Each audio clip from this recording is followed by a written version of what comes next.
Bonjour from Montreal.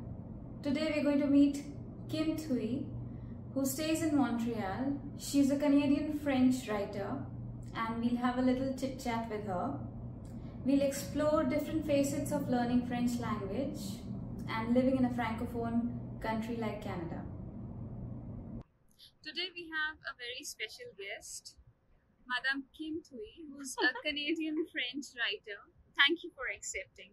Yes, it's my pleasure. And I'm not so madame today, right?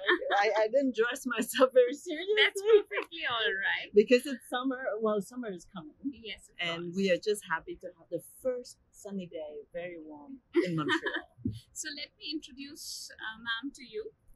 So basically, she's a French-Canadian writer, and her debut novel, Rue, has won Governor General's Award for French language fiction, and she's completed her studies at the University of Montréal, where I also got a chance to do my research studies. So today we'll be talking about learning French language and its importance, because she herself has written books in French, and what does it take while you're learning French, and what is the actual importance while you're residing in a francophone city like Montreal, especially when it comes to the entire Canada. So could you just put some when I first arrived here, I didn't speak French at all, right? And so I wish that French streets existed back then with technology, and then I would have learned it from Vietnam. But I left Vietnam when I was 10, and when I was very little, kindergarten level, I did learn French. I went to a French school, but then when the end of the war arrived, the whole country became communist, and it was no longer allowed to learn French or English, and so I lost all of my French. And it was only when I arrived here, when I was 10, that I started learning French again, but I had the chance to learn with the locals. Wow, right? That's really wonderful, seeing somebody who never knew French and winning awards as a Canadian French writer. You see, everything is possible in this life. Absolutely. And Totally. so the best way to learn the language, of course, is with the natives, right? Because it's not only about the language, but about the words. It's also the way we use the words, and all the how would I say it, the sounds that we put between the words that make us very native or less native. Definitely. Even the way we move, and very often, for example, for all the Asian countries, it's difficult to tell when you're not Asian if the person is Korean, Chinese, Vietnamese, or Thai, or Japanese.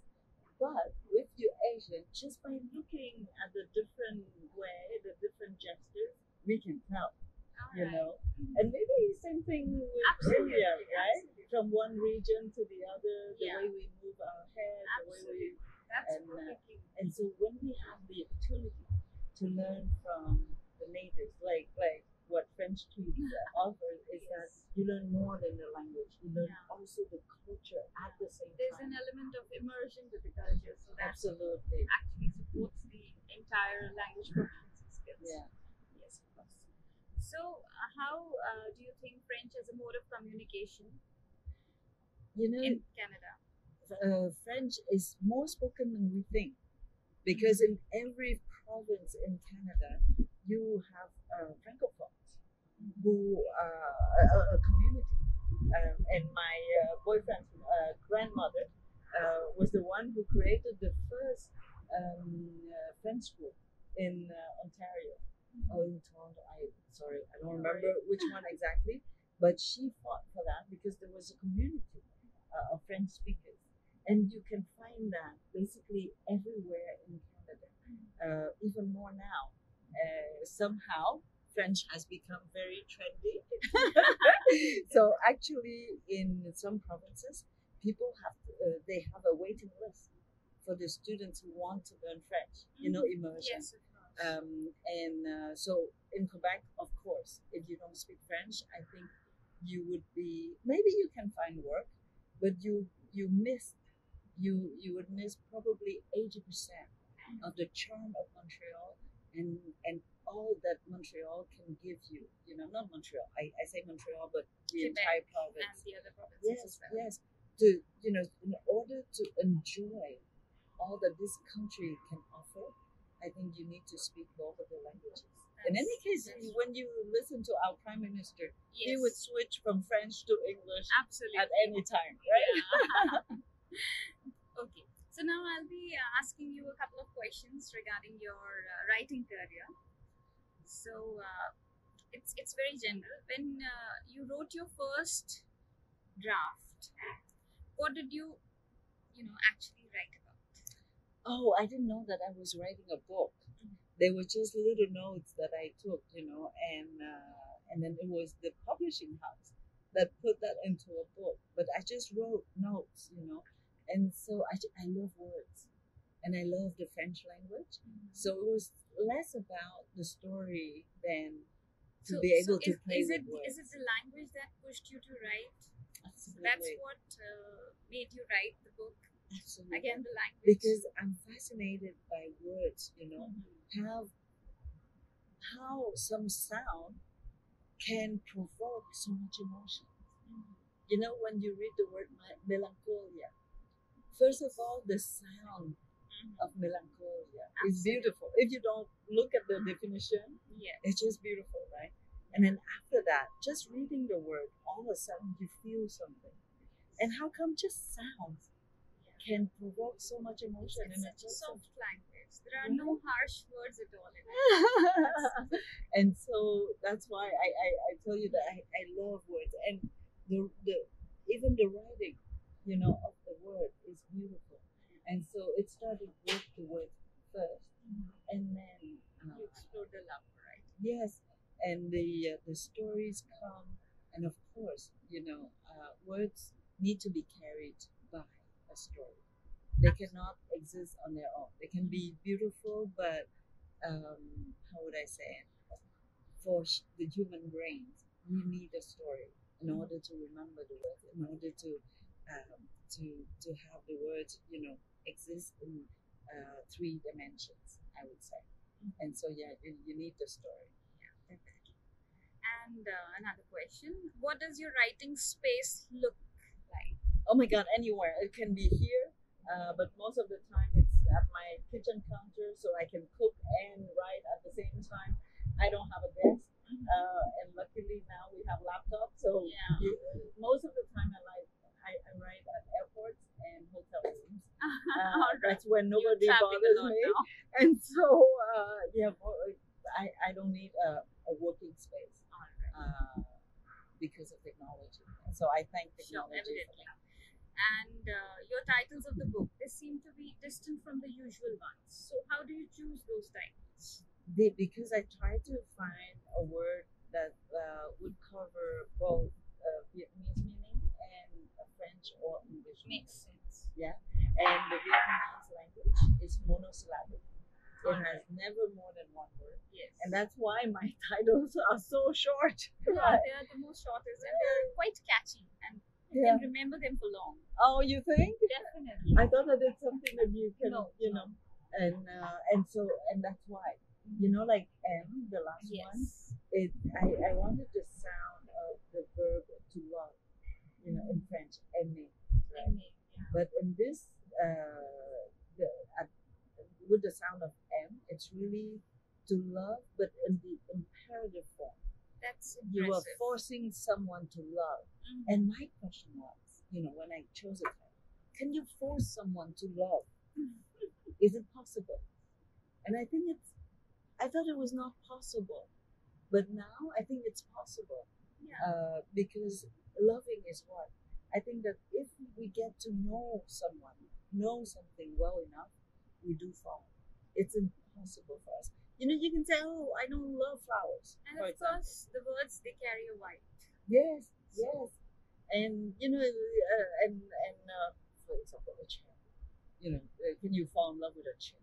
But my daughter-in-law, she's a designer of objects. And she started explaining to me, you know, all the work behind the chair, how we think of a chair, you know, and so on and so forth. And now, you know, for social experience, even if you make a very big chair and you put the person inside, all of a sudden the person would feel very small and would think differently, would see the world differently. So a chair is never just a chair. So anyway, I think that if we get to know something well enough, we fall in love. So maybe we can force love on someone. That's great. So, what was the most difficult part that you had to write ever in your book? The most difficult part is always to find the right word. How to make the sentence light, you know, because when we tell stories and when we love words, we always put too much. Yeah. And so, how to have enough humility to say that, oh, this is not that interesting, or that, hey, I'm not that interesting, just take out, you know. And so, I think that's the hardest part, to let go of words that we love so much, but they don't go together. Absolutely. You know, like eggplants and chocolate. I love both, but they don't go together. So same thing with words, right? So it's very hard to choose and to say that word, sorry, but it has to go. And same thing with stories. You know, so many great stories, and how to choose one and not the other. And so that's the hardest part, to let go. Okay. Since you write in French, the most soft-spoken language that uses no harsh words, what do you want to say about it to the learners of French tweets so they can improve upon their language proficiency, and also if they are immigrating to a francophone country like Canada?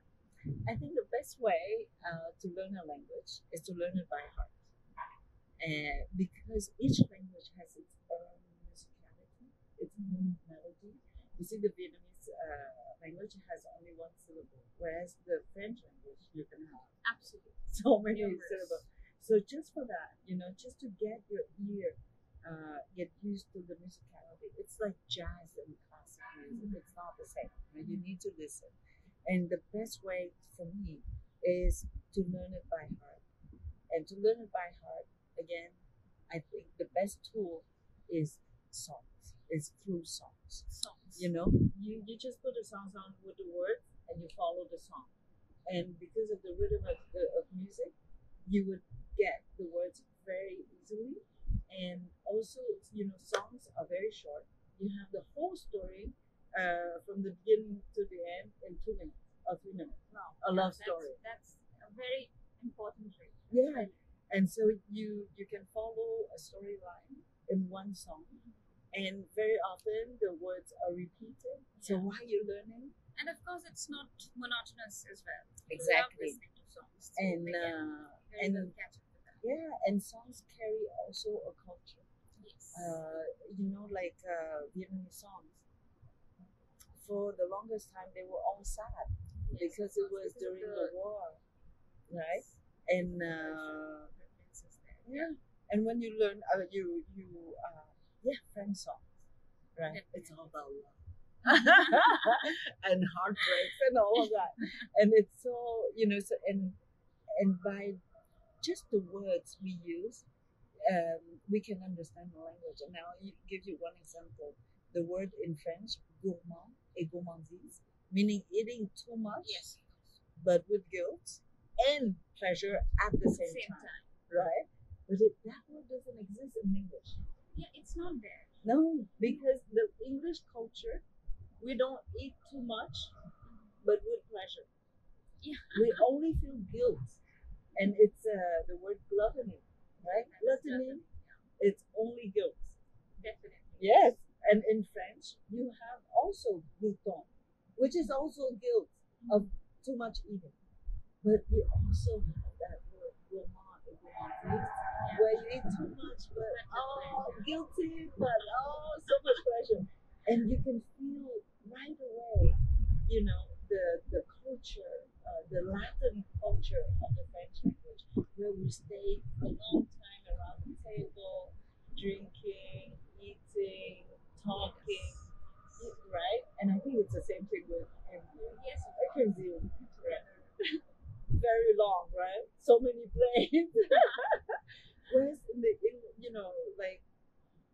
Anglo-Saxon world, I would say. I went to the US, in the best restaurant.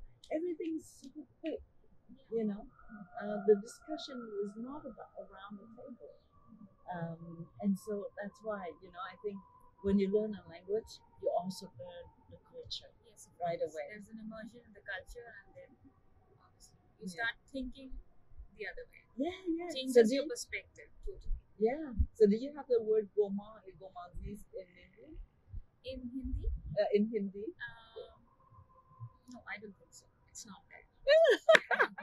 So It's only not. guilt? It's only French. Yeah. Yeah. Okay. Oh, now you have to invent one for Hindi. Definitely will think of. So thank you so much, Kim, Yes. for accepting this little talk. Oh, it's my And, pleasure to talk about the It's French really a language. pleasure to be in Montreal and with you. For me, So- definitely. I think, you know, anybody who is using French tweets, you are so lucky to have this tool, you know, to have access right away to the local native, you know, person who teaches you about, you know, the culture at the same time with the language, and you can learn it from anywhere. Absolutely. Yeah. Even the working professional. Yeah, and the thing is that, you know, before that we didn't have this kind of technology. When you arrive in a country, you're so surprised. Right? Whereas with learning with French tweets, I think it prepares you. So when you arrive, it's almost like the internet, right? You look for your hotel, you know where you Absolutely. are, all the coffee places Definitely. and Yeah. restaurants. A lot of aspirants have been immigrated here through French tweets, learning the language and boosting their scores. So Yes, boosting the score. If you know Yeah. French, I think you have one more province in your, you know, application. It's not only Mhm. Canada, but you have like a lot of other- one how would I say bonus. absolutely the- bonus points. Yeah, and I must say, Quebec is the best province. Definitely agree. I'm not at all subjective, you know. But it is for sure. Yes. Yes, you Even I love. personally feel that's why I keep coming here over and again. Yeah, and The once work is you're this- in Montreal, It has a different vibe. Totally. yes, we fall in love. Definitely. Thank So, you. bye and go see French Tweets. Thank you so much.